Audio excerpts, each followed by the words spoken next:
The 2018 midterm elections in many American voters' minds will be a referendum on President Donald Trump. And it'll be hard to find anywhere in the country where that sentiment is more true and more stacked against the POTUS than in Silicon Valley, says tech politics journalist and researcher Greg Ferenstein. The most important thing to Silicon Valley is also the most important thing to the Democratic Party, and that is getting a majority in the House who will effectively stop the president's agenda. Ferenstein has studied the politics of those living and working in the heart of the country's tech sector for a number of years, finding a unique mix of Democrat-like social liberalism and traditional Republican-like business-friendly deregulation. He says the feeling in Silicon Valley about what's at stake in Decision 2018 is that Trump and his Republican majority in Congress, if allowed to move forward, could continue to threaten both sides of its political sensibilities. The president has come out in a number of ways, materially and as a figure against the Valley. First, on immigration, a lot of immigrants feel uncomfortable coming to the country.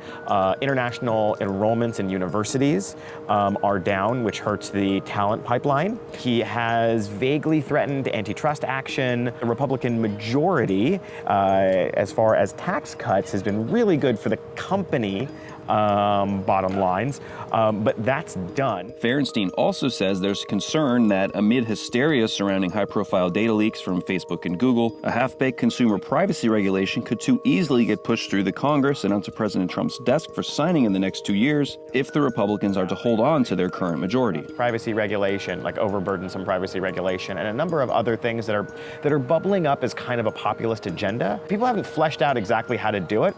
And so when you have massive public pressure to do something and people don't know what to do, chances are it's going to be done poorly. If the Democrats win and they cause even further gridlock in Congress, it'll maybe give time for people to think about how law should actually be shaped rather than public pressure. So turning over control of the House is more in play for Democrats in the Senate. But still, Beto O'Rourke, up for a U.S. Senate seat in Texas, has gotten a lot of money from Silicon Valley employees. Are there particular issues or reasons why, or is his race against Ted Cruz just the most high-profile Republican versus Democrat that we've got going this time around? Ted Cruz is kind of like an arch-conservative, anti-liberal on the main stage, and the idea that you could unseat him in the heart of conservatism, Texas, is very appealing to activist liberals, especially those in the Bay Area. Many of those have enough disposable income because they work at rich tech companies to individually, not as part of the company,